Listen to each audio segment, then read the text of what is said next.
안녕하세요. 합리적인 보험 소비를 추구하는 김영규 팀장입니다. 여러분, 혹시 요즘 들어 주변에서 간병인 보험 이야기가 부쩍 많이 들리지 않으신가요? 그도 그럴 게 요즘 간병인 보험 상품들이 좋아지면서 많은 분들이 실제로 가입도 하시고 관심도 크게 갖고 계시거든요. 하지만 보험이라는 게 단순히 좋다더라 해서 가입만 해선 절대 안 됩니다. 특히나 간병인 보험은 실제 보장 조건을 제대로 이해하지 못하면 나중에 보험금을 못 받는 일이 생길 수 있습니다. 그러니까 지금부터 말씀드릴 내용은 단순한 정보가 아니라 미리 알고 있어야만 내 돈, 내 권리를 지킬 수 있는 정말 중요한 핵심 포인트들이에요. 이미 가입하신 분들 혹은 앞으로 간병인 보험을 고려 중인 분들이라면 오늘 영상만큼은 꼭 끝까지 시청해주세요. 먼저 보험금 청구 시 주의해야 할 사항들을 정리해드리고 이어지는 후반부에는 현재 시점에서 추천할 만한 간병인 보험 상품과 연령대별 보험료까지도 전부 공개해드릴 예정입니다. 그럼 본격적으로 시작해보겠습니다.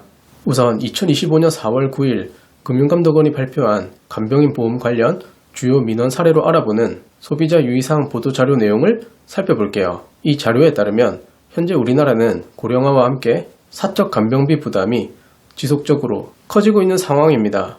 2008년 3조 6천억 원 수준이던 간병비는 2018년엔 8조 원, 그리고 2024년에는 무려 11조 4천억 원으로 추산되고 있어요. 정말 급격한 증가죠. 이처럼 간병 서비스 수요가 늘면서 간병인 보험 가입자도 증가하고 있지만 실제로 보험금 청구를 할 때 약관 내용을 충분히 이해하지 못해 분쟁이 발생하는 사례가 많아졌습니다.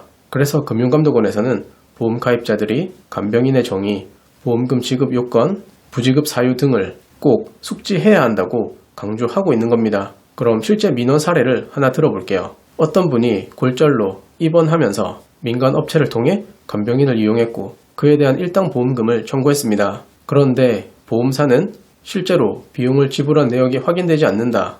이걸 이유로 보험금 지급을 보류했죠. 이유는 명확합니다. 2025년 1월부터 간병인 보험 약관이 개정되었는데요. 그 내용에 따르면 간병인을 사용했다는 것뿐 아니라 실제로 돈을 지불한 사실까지 명확히 증명돼야 보험금이 나옵니다.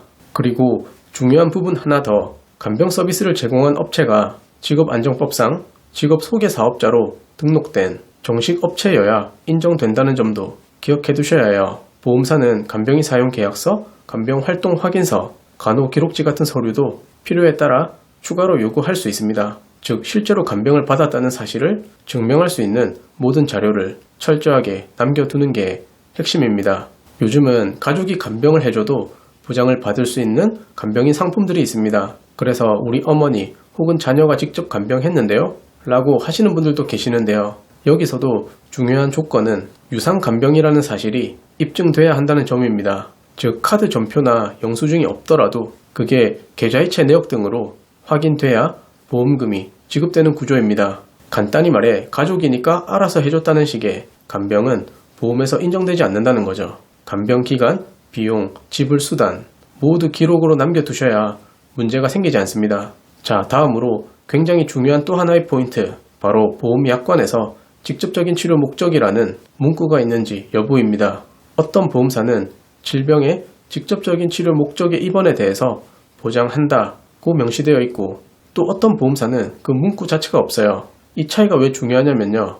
2018년 9월 금융감독원이 암치료 관련 보험금 지급에 대한 가이드라인을 발표하면서 직접적인 치료란 정확히 어떤 치료를 의미하는가에 대해 정의를 했습니다. 그 기준은 이렇습니다. 필수 불가결한 치료는 인정하되 단순한 후유증이나 합병증 치료는 제외한다. 즉, 내가 요양병원에 입원해서 간병인을 사용했더라도 그 치료가 암이나 질병 자체를 치료하기 위한 직접적인 목적이 아니라면 보험금이 나올 수 없습니다. 필수 불가결이라는 건 그 치료가 없으면 원인 질환 자체를 치료할 수 없을 정도로 꼭 필요한 경우를 뜻합니다. 그렇기 때문에 보험사마다 약관 문구에 따라 간병인을 쓴 날이 같아도 보험금 지급 여부가 완전히 달라질 수 있는 거죠.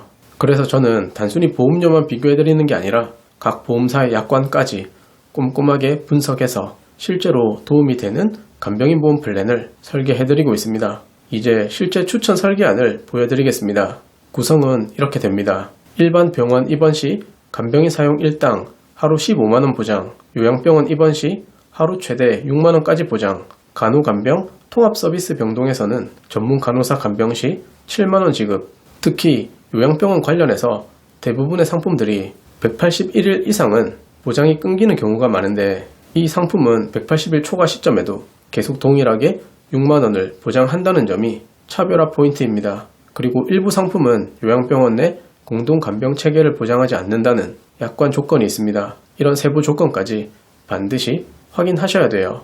보험료는 병력이 없는 건강한 분들 기준으로 30세부터 60세까지 남녀 보험료를 확인하실 수 있고요.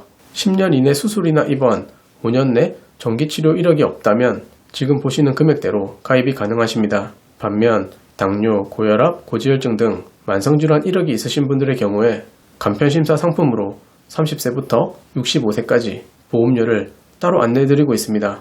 자, 이제 마무리 해볼게요. 간병인 보험은 단순히 가입했다고 끝이 아닙니다. 간병인의 정의부터 유상 서비스 이용 여부, 증빙 서류 준비, 그리고 가장 중요한 약관 속 표현들까지 이 모든 걸 꼼꼼히 따져봐야 진짜 필요할 때 문제없이 보장을 받을 수 있습니다. 보험은 만약의 상황에 대비하는 수단이지만 그 만약이 실제로 닥쳤을 때 내가 보험을 제대로 준비했는가가 그 순간에 차이를 만듭니다.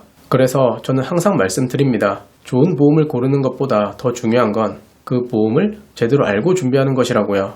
혹시 지금 간병인 보험을 알아보시는 중이라면 혼자 고민하지 마시고 전문가와 함께 비교하고 점검 받아보세요. 제가 여러 보험사 상품을 꼼꼼히 비교해 가장 유리한 조건으로 안내해드리겠습니다. 궁금하시다면 편하게 문의 주세요. 감사합니다. 본 광고는 손해보험 광고 심의 기준을 준수하였으며 유효기간은 심의일로부터 1년입니다.